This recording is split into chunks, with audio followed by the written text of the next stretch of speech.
안녕하세요. 오래도록 사람들에게 삶과 철학 이야기를 나누어온 사람으로서 오늘은 우리가 살아가면서 왜 혼자라는 상태를 당연하고 편안하게 받아들여야 하는지, 그리고 그것이 어떻게 우리의 삶을 성숙하게 만드는지에 대해 이야기해 보려 합니다. 길고 긴 세월 동안 사람들을 만나고 헤어지며 살아온 제 경험을 바탕으로 지금부터 아주 솔직하고 편안한 말투로 말씀드릴게요. 제가 말씀드리는 이 이야기는 여러분이 이미 다 아시는 것일 수도 있지만 다시금 마음에 새겨보면 좋을 것 같습니다. 이 모든 이야기는 제가 직접 체득하거나 책에서 읽고 스스로 삶 속에서 곱씹어 본 것들이니 가벼운 마음으로 들어주시면 좋겠습니다. 나이가 들면 들수록 우리를 둘러싼 관계가 하나둘씩 줄어들기 시작하는 것을 느끼게 됩니다. 예전에 늘 붙어 다니며 오랜 우정을 나눴던 친구들도, 사회생활을 하면서 자연스럽게 만나게 되던 사람들도 어느 순간 보면 각자의 삶으로 빠져나가는 듯한 기분이 들죠. 아, 저 친구는 예전엔 자주 보던 사람인데 언제 이렇게 멀어졌지? 하고 문득 돌아보면 이미 여러 달 혹은 몇 년간 연락 한 번 없었던 경우가 생기기도 해요. 게다가 내 모든 행복의 원천처럼 여겨지던 자녀들도 어른이 되어 독립하고 이제는 명절이나 생일 같은 특별한 날에만 겨우 얼굴을 볼 수 있게 됩니다. 그렇게 분주한 일상 속에서 예전처럼 함께 밥을 먹고 대화 나누는 시간은 점점 더 귀해지죠. 직장 동료들 역시 마찬가지입니다. 예전에는 하루의 대부분을 함께 보내며 웃고 떠들던 동료가 직장을 옮기거나 혹은 그들이 퇴직하면서 자연스럽게 삶의 궤도가 달라지기도 합니다.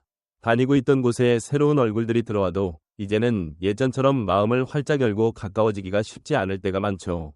세월이 흐를수록 새롭게 맺는 관계보다 이미 있던 인연들과 멀어지는 일이 더 빈번해진다고 느낍니다. 그러다 보면 어느새 내 곁에는 가족 외에는 별달리 가깝게 지내는 사람이 없다는 사실을 자각하게 되기도 해요. 이럴 때 마음속 깊은 곳에서 나는 정말 괜찮은 걸까? 나 외로운 건 아닐까? 라는 생각이 고개를 듭니다. 사실 외로움이라는 감정은 쉽게 마주하기가 힘들죠. 세상에 나 혼자 남겨진 것 같은 기분이 들면 불안과 초조도 밀려옵니다. 그래서 문득 새로운 사람을 만나고 싶다. 어딘가에 가서 누군가와 대화를 나누면 이 외로움을 조금 달랠 수 있을까 하는 마음이 솟구치기도 합니다. 그렇지만 나이도 어느 정도 들었고 또 여러 가지 상황을 고려하다 보면 새로운 인연을 만들어가는 일이 부담스럽게 느껴지기도 합니다. 괜히 관계만 복잡해지는 게 아닐까 하는 걱정도 생기고 누군가에게 내 시간을 쪼개고 마음을 열어야 한다는 생각에 망설여지기도 하죠. 그래서 결론적으로 나이 들수록 혹은 나이 들기 전에라도 결국 혼자여도 괜찮다는 사실을 받아들여야 한다는 깨달음에 도달하게 됩니다. 여기서 혼자라는 말이 아무도 주위에 없는 고립된 상태를 뜻하는 것은 아닙니다. 가족이든 친구든 주변 인맥이든 전혀 없는 독수공방식의 생활을 말하는 것도 아니고 모든 사회적 관계를 단절한 자연인처럼 산속에 들어가 사는 이야기도 아닙니다. 제가 말씀드리는 혼자의 진짜 의미는 나 혼자 있어도 괜찮은 상태를 말합니다. 무언가를 일부러 끊어내거나 강제적으로 단절시켜서 외톨이가 되는 게 아니라 인생에서 불가피하게 홀로 남겨지는 순간이 오더라도 그 상황을 받아들여서 잘 살아갈 수 있는 힘, 그것이 제가 말하는 혼자의 의미입니다. 거꾸로 말하면 사람이 아무리 주변에 많아도 나만의 시간을 갖고 스스로에게 집중하는 과정이 반드시 필요하다는 뜻이기도 해요. 그렇게 혼자 있는 시간을 즐길 줄 아는 사람이 결국 자신을 더 돌보고 존중하면서 살아갈 수 있게 된다는 것이죠. 이 부분에 대해서 과거의 사상가 몽테뉴가 아주 중요한 통찰을 남겼다고들 합니다. 몽테뉴는 나라는 존재를 아끼고 소중히 여기는 일을 거룩하고도 숭고한 일이라고 표현했어요. 누가 보든 보지 않든 상관없이 내가 나를 아끼는 태도는 결국 가장 본질적이고도 근원적인 사랑이자 존중이 된다는 말이죠. 즉, 내 곁에 사람이 많든 적든 간에 궁극적으로 중요한 것은 내가 스스로를 귀하게 여기느냐 아니냐입니다. 아무도 날 보지 않더라도 나 혼자라는 느낌이 들더라도 흔들리지 않을 힘이 내 안에 있는가? 이것을 돌아보는 계기가 필요하다는 거죠. 여기서 혼자여도 흔들리지 않는다는 것은 타인에게 나의 행복을 전적으로 의존하지 않는다는 의미와 같습니다. 인생을 살다 보면 누구나 예기치 못하게 많은 이들과 만나고 또 헤어질 수밖에 없어요. 이런 관계의 연속 속에서도 내가 나다움을 지키면서 혹여 홀로 남겨지더라도 행복하게 살 수 있는 능력이 우리에게 반드시 필요하다는 뜻입니다. 그런데 왜 혼자여도 인생이 행복할 수 있다고 단언할 수 있을까요? 그것은 타인에게 의존하지 않고 홀로 설 수 있는 것이야말로 성숙한 어른의 삶의 방식이기 때문이라고 저는 생각합니다. 우리는 누구나 주어진 삶을 책임져야 하는 존재입니다. 누군가에게 계속 매달려야만 겨우 살아간다면 사실상 여전히 아이 같은 상태에 머물러 있다고 볼 수 있어요. 몸은 어른이 되었는데 마음이 자립하지 못했기 때문에 누군가에게 보살핌과 인정을 계속 구하는 형태가 이어지는 겁니다. 그래서 심리학자 아들러가 말하듯 몸이 이미 충분히 자란 우리라면 정신과 마음 역시 어른으로 성장해야 합니다. 아이 때는 부모의 보살핌이 당연히 필요합니다. 젖먹이 시절부터 시작해서 초등학교, 중학교, 고등학교 시절까지는 부모님이나 주변 어른들의 돌봄과 지도 없이는 생존과 학습이 거의 불가능하다고 봐야 해요. 아이에게 있어 의존은 생존을 위한 핵심 전략이니까요. 문제는 시간이 흘러 우리 몸이 성인이 되었음에도 여전히 아이처럼 누군가에게 의존하려 한다면 삶이 복잡하고 힘들어질 수밖에 없다는 점입니다. 예를 들어 대학교나 사회생활을 시작하면 학원이나 선생님의 지도 없이도 스스로 공부해야 할 일이 생기고 직장에서도 자기 결정과 판단에 의해 일의 방향을 잡아야 합니다. 내 인생에서 벌어지는 커다란 문제들도 기본적으로 내가 해결해야 할 책임이 있죠. 그런데도 여전히 누군가가 나를 일일이 살펴주지 않으면 아무것도 못하겠어 하는 마음으로 산다면 우리는 성인으로서 제 몫을 다하지 못하는 상태가 됩니다. 더 큰 문제는 외로움처럼 내면적인 갈등이 생겼을 때 이를 스스로 들여다보고 해답을 모색하는 대신 바깥에서 해결책을 찾으려는 경향이 커진다는 점이에요. 내가 외롭다. 이 기분을 없애려면 누군가가 나와 있어 줘야 해. 누구든 좋으니 나를 좀 잡아줘. 이런 식의 마음가짐이 커지면 주변에 그렇게 가깝지도 않고 솔직히 크게 좋아하지도 않는 사람이라도 붙잡으려고 하게 됩니다. 결국 그건 내가 내 문제를 해결할 힘이 없다고 스스로를 불신하고 있기 때문입니다. 이렇게 의존심이 강하면 내가 원치 않는 관계에 얽매이게 되고 내게 득이 되지 않는 사람들과도 마구 엮이게 됩니다. 그래도 외로움보단 낫지 않나 하는 생각에 나 자신이 별다른 의미를 못 느끼는 교제나 만남도 억지로 이어가게 되죠. 그러다 보면 정작 진짜로 나에게 의미 있는 관계가 아니라 단순히 외로움을 달래기 위한 관계만 남을 수 있습니다. 그렇게 계속 의존적인 태도로 살아가면 혼자만의 시간은 낯설고 두려운 것이 되어버립니다. 아이가 부모의 손길 없이는 아무것도 못하듯 스스로 잘할 수 없는 상태가 되어버린다는 뜻입니다. 그래서 거꾸로 성숙한 어른이 되려면 먼저 누군가에게 정신적으로 묶여있는 건 아닌지부터 살펴봐야 합니다. 남에게 혹시나 집착하며 살고 있다면 그러한 방식을 인정하고 고쳐나갈 필요가 있어요. 홀로서는 힘이 바로 여기에 있습니다. 내가 마음속으로 타인의 인정이나 보살핌이 절대적으로 필요하지 않다고 느끼고 그렇게 단단해진 상태일 때 비로소 건강하고 자유로운 인간관계가 시작되니까요. 실제로 좋은 관계란 서로가 독립적인 어른들끼리 만나야 만들어지는 법이거든요. 의존과 집착이 얽힌 관계는 결코 건강할 수 없습니다. 서로가 성숙하게 자신을 책임지는 가운데 상대방의 존재를 인정하고 존중하며 맺어지는 관계가 진짜로 가치 있고 의미 있는 관계라고 생각해요.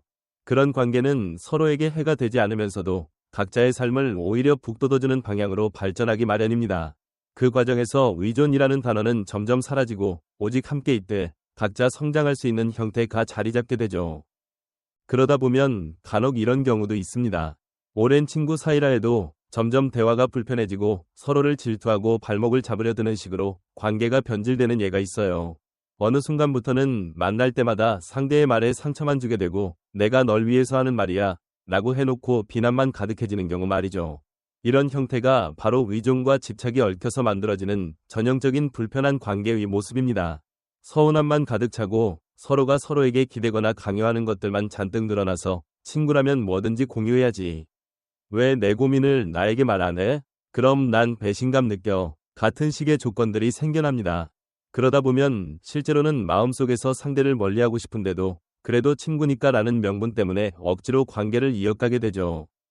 그런 상황을 보면 정작 본인은 싫어하면서도 그 불편한 조건들을 받아들이는 자신을 발견하게 됩니다. 이 친구를 잃으면 내 인생은 어떡하지?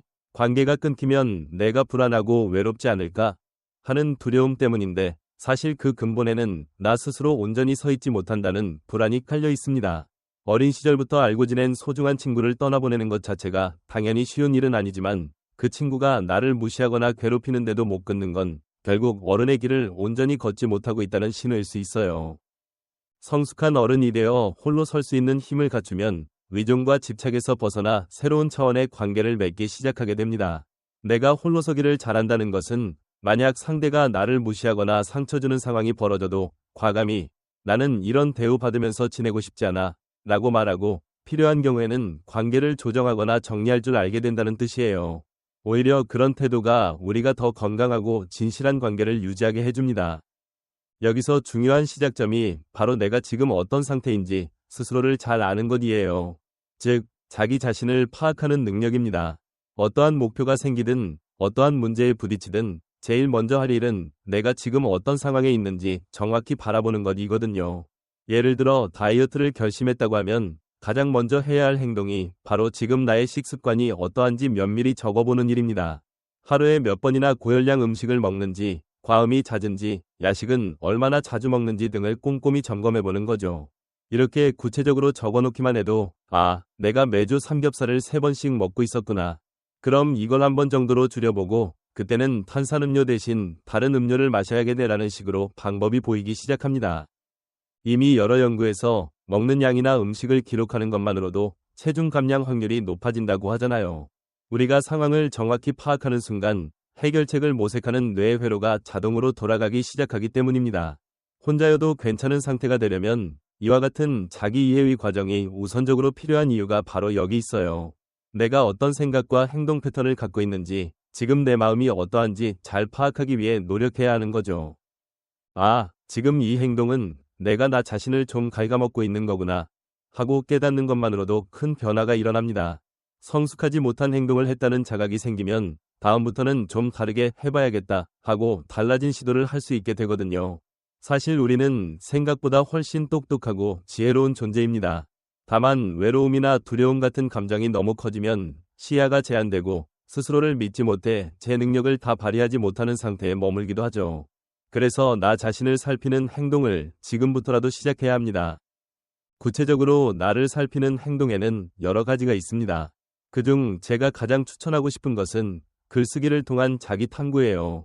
물론 명상, 상담, 행동 기록, 자기 코칭 등도 모두 좋은 방법이지만 글쓰기는 비교적 쉽게 시작할 수 있는 도구라 더 권장하고 싶습니다. 다만 여기서 제가 말씀드리는 글쓰기는 멋진 문학 작품을 쓰는 것이 아니라 그냥 자유롭게 지금 머릿속에 떠오르는 걸 써보는 형식입니다. 영어 표현을 쓰지 않으려면 우리는 이를 가볍게 자유 기록 정도로 불러볼 수 있겠네요. 원래 어떤 책에서는 이를 아침 기록으로 소개하기도 해요. 아침에 눈을 뜨자마자 머릿속에 떠오르는 생각들을 그대로 종이 위에 적는 연습이죠. 예를 들어, 오늘은 왜 이렇게 피곤하지? 회사 가기 싫은데 어쩌지? 그래도 오늘 점심 약속이 있으니 그나마 다행이네. 이런 식으로 머릿속에서 마구 떠오르는 생각을 전혀 걸러내지 않고 그대로 써보는 거예요. 핵심은 잘 쓰려고 노력하지 않는 것, 그리고 판단이나 평가를 하지 않는 것입니다. 저도 한때 이 방법을 쭉 해본 적이 있는데 어느 순간부터는 내 머릿속을 더 선명하게 볼 수 있겠다는 느낌이 들더라고요. 그렇게 매일 아침이나 혹은 저녁에 머릿속을 글로 쏟아내다 보면 내 생각이 얼마나 자주 바뀌고 어디에서 어떤 고민을 하고 있는지 좀 더 정확하게 보이기 시작해요. 그냥 머릿속으로만 여기저기 흘려보내면 잘 잡히지 않던 내 고민들이 글로 쓰고 다시 읽어보면 내가 이 문제에서 이렇게 흔들리고 있구나 하고 알게 됩니다. 일종의 내면 청소 작업인 거죠. 매일 조금씩이라도 정리하다 보면 언젠가는 어느 정도 깨끗하게 정돈된 내 마음을 바라보게 될 겁니다. 그러면 필요 없는 감정과 잡생각들을 자연스레 버릴 수 있게 되고 정말 중요한 것에만 집중할 수 있게 되죠. 이렇게 글쓰기를 통해 또 명상을 통해 혹은 전문가의 상담을 통해 내 상태를 파악하고 내가 왜 외로움을 느끼고 왜 불안해하는지 이유를 찾아가기 시작하면 어느새 스스로를 좀 더 믿고 아껴줄 수 있는 힘이 생깁니다. 정말로 중요한 건 누구나 독립적으로 생각하고 움직일 수 있는 잠재력을 지니고 태어난다는 사실이에요. 누군가는 이미 태어나면서부터 자립심이 강한 것처럼 보이고 누군가는 뒤늦게 그 힘을 발견하기도 하지만 본질적으로 우리 모두에게는 스스로를 바로 세울 수 있는 가능성이 존재합니다. 결국 중요한 건 남에게 기댈 마음을 조금씩 덜어내는 연습입니다. 나 혼자라서 외로운 게 아니라 나 혼자라면 어쩌지? 하는 두려움이 우리의 시야를 흐리게 만드는 거예요. 그 두려움을 조금만 걷어내고 나면 혼자 있어도 꽤 괜찮구나. 나를 돌보는 시간이 이렇게 소중하구나 하고 깨닫게 됩니다. 그러면 역설적으로 내가 외롭고 어려울 때 옆에 있어주는 사람을 만났을 때 훨씬 더 깊이 감사할 수 있게 돼요. 내가 의존해서가 아니라 그저 서로의 존재가 기쁘고 감사해서 그 관계를 즐기게 되는 거죠. 정말 언젠가 갑작스러운 인생의 전환점에서 혼자가 되더라도 그 상황을 받아들이고 행복하게 살아갈 힘이 있다면 사실 더 이상 무서울 게 없지 않을까요? 혼자 설 수 있는 자립심이 구축되어 있으면 우리는 삶에서 겪는 대부분의 선택지에서 훨씬 더 자유롭고 유연해집니다. 이 관계가 없으면 난 안 돼. 가 아니라 이 관계가 없어도 나는 괜찮지만 그래도 함께 있으면 좋으니 관계를 지속하자. 가 되는 거죠. 훨씬 건강하고 주체적인 삶의 태도라고 생각해요. 마지막으로 한 번 더 말씀드리고 싶어요. 혼자라는 건 주변에 사람이 아예 없다는 뜻이 아니라 언제든 내가 나 자신에게 기댈 수 있다는 것이고 나로 인해 나는 지탱된다는 의미라는 사실입니다. 그렇게 나의 힘으로 버틸 수 있고 나를 돌볼 수 있을 때 우리는 비로소 다른 사람과의 관계에서도 자유롭고 건강한 모습을 유지할 수 있습니다. 혼자서도 괜찮은 사람은 결국 함께할 때 더 빛나는 법이니까요. 그래서 지금 이 순간이라도 간단한 기록이라도 해보면서 내 마음이 어떻게 흘러가고 있는지 살피는 습관을 들여보시면 어떨까요? 혹은 짧게라도 눈을 감고 호흡을 가다듬으면서 지금 내 마음에 어떤 감정이 지나가고 있지? 하고 스스로 물어보는 시간을 가지셔도 좋습니다. 상담이나 코칭 같은 전문적인 도움을 받는 것도 당연히 좋은 선택지입니다. 중요한 건 이 과정을 통해 내가 누구인지를 확실하게 알아가는 거예요. 그게 바로 홀로서기의 시작점이고 동시에 더 성숙한 사람이 되어가는 방법입니다. 이 과정을 반복하다 보면 어느 순간 내가 외로움을 느끼더라도 내가 나를 보살필 줄 아니까 괜찮아 하는 안정감을 얻게 될 겁니다. 그리고 내가 혼자인 순간에 오히려 에너지를 재충전하고 스스로를 더욱 아끼며 더 넓은 시야로 인생을 바라보는 성숙한 태도를 길러낼 수 있습니다. 그러다 보면 필요할 때 자연스럽게 사람들을 만나고 스스로에게 선물 같은 관계를 맺을 수도 있겠죠. 그것이 혼자 있을 때조차 불안하지 않고 더 나아가 즐거울 수 있는 인생의 모습이라 생각합니다. 지금까지 나이 들수록 혹은 그 이전이라도 우리는 왜 혼자여도 괜찮은 상태를 만들어야 하는가에 대해 길게 이야기를 나누었습니다. 결론적으로 혼자라고 해서 불행한 것이 결코 아니고 오히려 혼자 있음을 편안히 여길 줄 아는 사람이야말로 가장 단단하고 멋진 인생을 살아갈 수 있다고 믿습니다. 타인에게만 의지하지 않고 내 발로 서 있는 사람이라면 예상치 못한 고비가 와도 결국 다시 일어나 앞으로 나아갈 테니까요. 지금 이 순간 혹시 조금 외롭고 쓸쓸한 분이 계시다면 그 외로움 때문에 사람들만 붙잡으려 하기보다는 나를 한번 바라보는 시간을 만들어 보셨으면 합니다. 글쓰기나 명상, 상담 같은 도구가 당장 큰 변화를 만들어내지 않을 수도 있지만 한 번의 시도로 달라지지 않는 것 같아도 조금씩 꾸준히 쌓이면 반드시 삶의 긍정적인 변화를 일으킵니다. 그리고 그 변화는 내면을 성숙하게 만들어주며 다른 사람들과 어울려도 더 행복해지게 해줍니다. 결국 우리 모두는 자신만의 길을 걸어가야 하고 그 길에 함께할 사람은 언제든 생겼다가 사라질 수도 있습니다. 하지만 나 자신만은 삶의 마지막 순간까지 늘 함께할 유일한 존재이니 그 존재를 가볍게 여기지 않았으면 좋겠어요. 오늘 제가 드린 이야기를 꼭 3,700개의 단어로 길게 전해드리고 싶었는데 최대한 친근하고 편안한 말투로 풀어내느라 길어졌네요. 그래도 이런 긴 대화 속에서 조금이나마 혼자 있는 건 생각보다 괜찮은 거구나. 오히려 스스로를 돌볼 좋은 기회가 될 수 있구나. 라는 점을 느끼셨으면 합니다. 사람이 많아도 불행할 수 있고 혼자여도 행복할 수 있다는 말처럼 우리의 행복은 결국 스스로를 바라보는 태도와 관련이 깊다는 사실을 잊지 않으셨으면 좋겠습니다. 여러분이 앞으로 가는 길에 의심이 들거나 외로움이 찾아오면 그래, 나는 이미 충분히 나 자신에게 기댈 힘이 있어. 나는 나를 믿어. 라고 마음속으로 외쳐보세요. 그 한 문장이 실감나지 않을 때는 아주 작은 것부터 글로 적어보는 겁니다. 지금 숨 쉬는 순간부터 내가 가진 감사할 만한 일들을 찾아 하나하나 정리해볼 수도 있고 요즘 자주 떠오르는 걱정이나 불안 요소를 몇 가지씩 적어볼 수도 있어요. 그러다 보면 그런 감정들을 대하는 내 마음이 예전과는 달라졌다는 걸 조금씩 느끼게 됩니다. 결국 자기 자신을 더 잘 알게 되면 외로움을 바라보는 시선도 바뀝니다. 내가 혼자 있어도 불안하지 않고 오히려 혼자 있는 시간이 나를 성장시키는 기회가 될 수 있으니까요. 이게 바로 혼자의 힘, 홀로 서기의 진정한 의미가 아닐까 싶습니다. 다시 한번 강조하지만 우리의 삶은 길고 그 안에서 누구나 크고 작은 만남과 헤어짐을 반복하게 됩니다. 그때마다 흔들릴 필요는 없어요. 우리는 이미 스스로를 사랑하고 지켜낼 힘을 갖추고 있으니까요. 혼자라서 자유롭고 혼자여도 삶이 빛날 수 있다는 사실을 기억하며 오늘 하루도 조금 더 가벼운 마음으로 살아보면 어떨까요? 이렇게 긴 이야기를 마무리하면서 제가 드린 말씀이 여러분 마음속에 작은 불씨가 되기를 바라겠습니다. 세상에 떠밀려오듯 살아가는 나날 속에서도 가끔은 내 안으로 깊이 들어가 나를 들여다보는 여유를 가져보세요. 그것이 습관이 되면 혼자 있는 시간이 더 이상 두렵지 않고 오히려 기다려지기까지 할지도 모릅니다. 그러다 보면 우리가 관계를 맺는 방식도 바뀌고 더욱 폭넓은 시선으로 세상과 사람들을 바라보게 될 거예요. 끝까지 귀 기울여 주셔서 진심으로 감사합니다. 우리 모두 지금 이 순간부터라도 홀로 서기의 연습을 시작하며 혼자여도 흔들리지 않고 외롭지 않은, 오히려 혼자 있음을 즐길 줄 아는 멋진 어른으로 함께 성장해 나가면 좋겠습니다.